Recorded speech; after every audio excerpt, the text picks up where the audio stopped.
Hello friends, जैसा आप जानते हैं नेपाल में मैसिव प्रोटेस्ट चल रहे हैं और वहाँ के प्राइम मिनिस्टर और बाकी मंत्री अब भाग चुके हैं। मतलब ऐसी न्यूज़ आई कि 9 to 10 हेलीकॉप्टर्स जो हैं वो एकदम उड़े और उसके अंदर काफ़ी मंत्री निकल गए क्योंकि उनको अपनी जान का भी खतरा बना हुआ है। और वहाँ के प्राइम मिनिस्टर मिस्टर ओली जो है वो रिज़ाइन कर चुके हैं। अब ये रेजिग्नेशन पहली बार तो हो नहीं रहा, तो यहाँ पे पूरा सिस्टम समझेंगे कि ये खेल क्या खेला गया है। तो ये सोशल मीडिया बैन जो था ये एक ट्रिगरिंग पॉइंट था कि यूथ इंसाइट हो गया और यूथ जो है वो सड़कों पे आ गया। और इसके अलावा बहुत से ऐसे कारण हैं जिसके कारण ये यूथ नाराज़ है। उन सभी कारणों को हम यहाँ पे समझेंगे कि ये गुस्सा जो है बहुत टाइम से वहाँ के यूथ में एकदम से बन रहा था।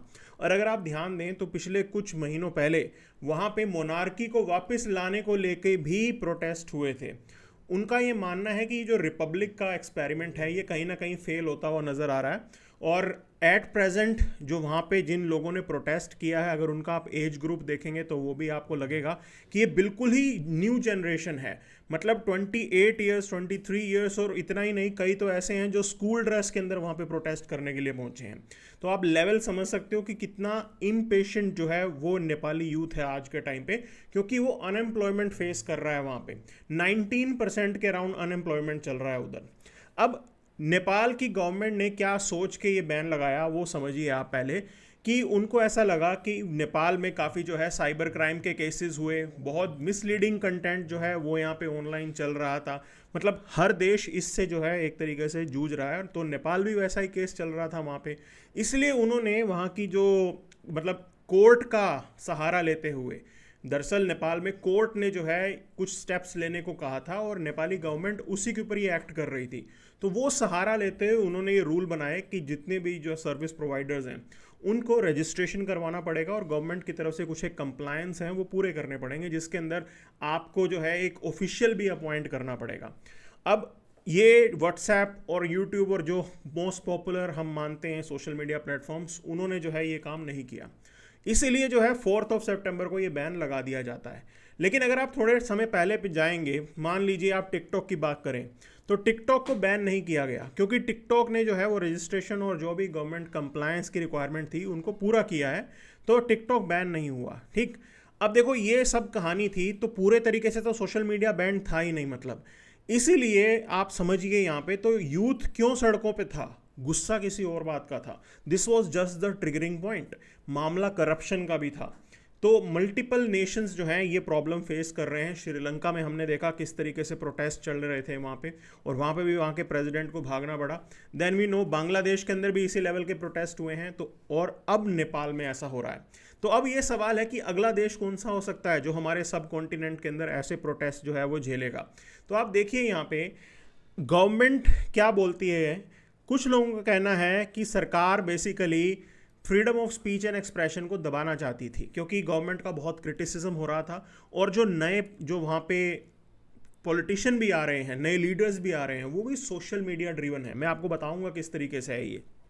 तो वो लोग जो पुराने लीडर्स हैं उनको खुल के उनको जो है यहाँ पे क्रिटिसाइज़ कर रहे थे, और सरकार इस क्रिटिसिज्म को रोकना चाहती थी।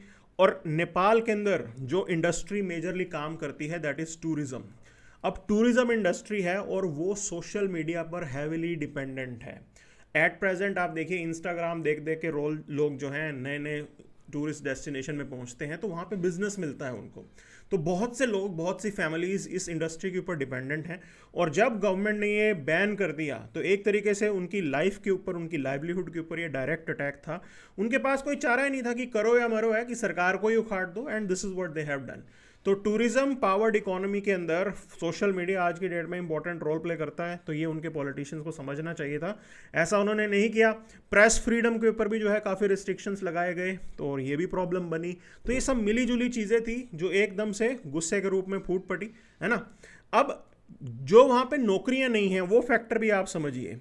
तो जॉबलेसनेस का मेजर एक इशू चल रहा है नेपाल में। 19% के अराउंड जो है अनएम्प्लॉयमेंट है। और एक बात और समझनी है कि मेजरली नेपाल की जो इकोनॉमी चलती है वहाँ पे रेमिटेंसेस बहुत आते हैं। ठीक है, इंडिया में भी बहुत लोग काम करते हैं नेपाल से, वो यहाँ पे काम करके जो है अपने वहाँ पे पैसा भेजते हैं, तो रेमिटेंसेस की इनकम आती है उधर।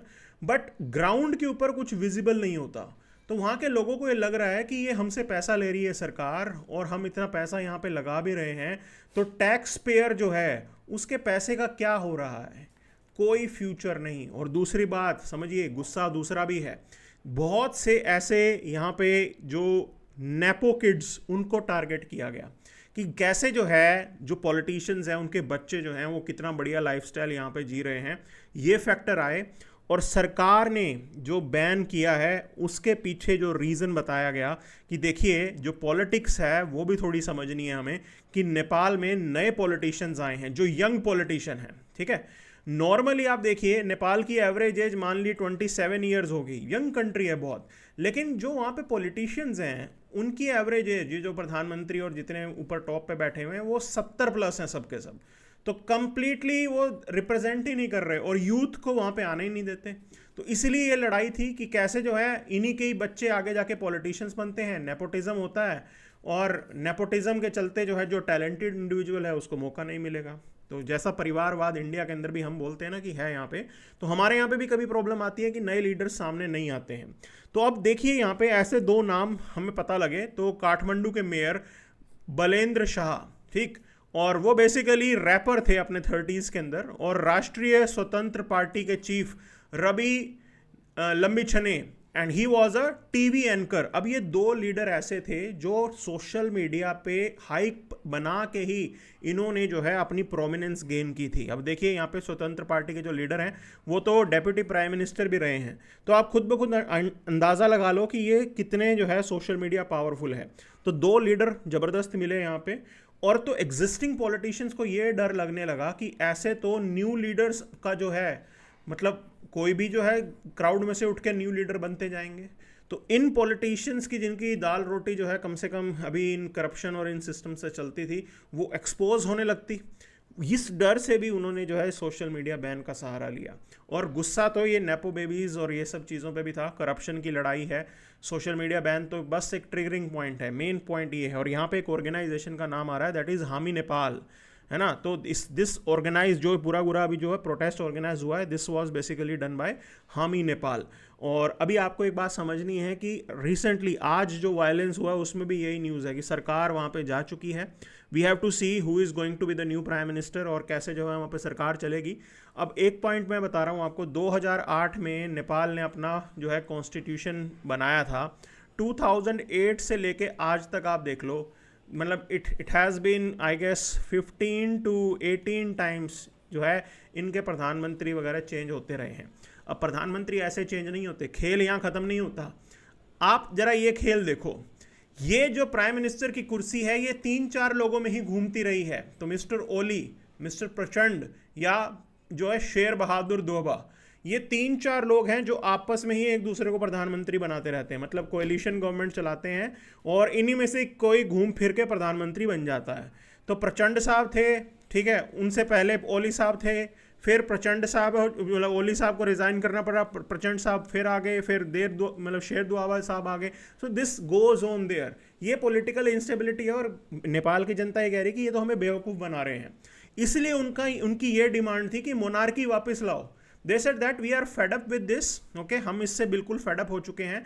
आप 3-4 नाम ही घूमते रहते हैं, उसी में से आप प्रधानमंत्री बनाते रहते हो, व्हाट अबाउट अदर्स? ऐसा कैसे हो सकता है कि कोई और टैलेंटेड इंडिविजुअल सामने ही नहीं आ पाता? तो ये गुस्सा बना। फिर देखिए नेपाली यूथ के क्या ग्रीवेंसेज हैं कि जॉब क्रिएशन वहाँ पे हो ही नहीं रहा, मतलब बहुत ही स्लो चल रहा है सिस्टम।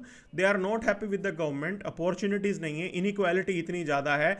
और ये डाटा भी ऐसा ही कुछ कहता है कि देखिए यहाँ पे मतलब 4.9% का ग्रोथ रेट आया, but job creation is very slow, inequality बहुत ज़्यादा है, जो रिच है वो बहुत रिच है, and this is quite visible. ये एक रीज़न होता है कि लोग जो हैं सड़कों पे उतरते हैं। बहुत से लोग अपना देश छोड़ के भी जाना चाहते हैं, मतलब ये सिचुएशन बनी हुई है, जिसको अपॉर्चुनिटी मिलती है वो वहाँ से भागना चाहता है। तो इतने बुरे हालात जो हैं वो नज़र आ रहे हैं यहाँ पे। अब जो गेम यहाँ पे था, देखो जो करप्शन के केसेस थे, 1 by 1 वो करप्शन के केसेस देखिए। मिस्टर ओली, उनके ऊपर कंटेम्प्ट का केस चल रहा है, ठीक है, कि उन्होंने अपने टी एस्टेट को कमर्शियल प्लॉट में कन्वर्ट कर दिया। Again corruption related matter. फिर आप देखिए जो पुराने प्रधानमंत्री रहे हैं, Madhav Nepal, Baburam Bhattarai, Khilraj Regmi, they all were accused of scams, कि इन्होंने सरकारी ज़मीन जो है वो प्राइवेट इंडिविजुअल्स को दी। अब यहाँ पे एक और चीज़ देखिए, तो मिस्टर प्रचंड जो हैं उनके अगेंस्ट क्या एलिगेशन लगे, 3 बार बने हैं ये। उनके अगेंस्ट एलिगेशन ये है कि माओइस्ट जब मूवमेंट चल रहा था तो बहुत पैसा आया, इन्होंने बिलियंस ऑफ रुपीज़ या डॉलर्स जो हैं वो डाइवर्ट किए अपनी पर्सनल वेल्थ की तरफ। तो ये एलिगेशन है, इसीलिए जो है अब 3-4 ऑप्शंस होते हैं लोगों के पास, जो प्रधानमंत्री बन जाता है घूम फिर के, वो सभी के सभी टेंटेड हैं, सभी के सभी जो है कोई भी ऐसा नहीं है जो साफ आप बोल सकते हो कि छवि का इंडिविजुअल हो। इसीलिए डिमांड ये आ रही थी कि रॉयल्टी को वापस लाओ, पुराना सिस्टम था वो वापस लेके आओ यहाँ पे। ओके, दे वांटेड मोनार्की, कि वो सिस्टम ज़्यादा बढ़िया था, ये तो चला ही नहीं सिस्टम। तो दिस वाज यू कैन से द प्राइम रीज़न जिस वजह से जो है ये पूरा प्रोटेस्ट हुआ है। एंड यूथ का गुस्सा यहाँ पे निकला, और लेटेस्ट न्यूज़ तो यही थी कि काफ़ी पॉलिटिशियंस वहाँ से जा चुके हैं। अब पॉइंट इज़ दिस, देखिए इंडिया के लिए इसमें क्या टेक है कि ये पॉलिटिकल इंस्टेबिलिटी ना, ये बहुत ही रॉन्ग ट्रेंड है, ठीक है, बहुत रॉन्ग ट्रेंड है ये। And why I am saying this trend is quite wrong, you have to understand one thing here. हमारे यहाँ पंजाब के अंदर, हरियाणा के अंदर, if you see same kind of thing is there, मतलब अनएम्प्लॉयमेंट बहुत ज़्यादा है। हमारे यहाँ पे भी बहुत से ऐसे स्टेट्स हैं जहाँ पे एम्प्लॉयमेंट का सीन जो है वो बहुत ख़राब है। तो इंडिया को ये वेकअप कॉल लेना है कि हमारे यहाँ पे भी जो प्रोटेस्ट्स हैं, those protests are going to increase, ऐसा इंक्रीज़ होगा because this is the scenario going on. Social media पे लोगों का मोबिलाइजेशन बहुत आसान होता है, लोग सड़कों पे उतर जाते हैं, है ना। हमारे यहाँ पे बहुत से एग्जांपल हुए हैं, फार्मर प्रोटेस्ट अगर आप देखें तो दिस वाज यू कैन से वन ऑफ दोज एग्जांपल, किस तरीके से जो है प्रॉब्लम क्रिएट हुई है। देन अभी जो है रिसेंटली फ्लड्स जो आए हैं, those floods might also you can say create some trouble, वहाँ पे भी जो है प्रॉब्लम जो है उससे होगी। तो ये सब मतलब ग्रीवेंसेस हैं जो वहाँ के लोगों के बीच में बन जाते हैं। तो पॉलिटिशियंस को बहुत ही स्मार्टली इन चीज़ों को डील करना चाहिए। And this is a wake up call for us, and this is what we have. Thank you very much.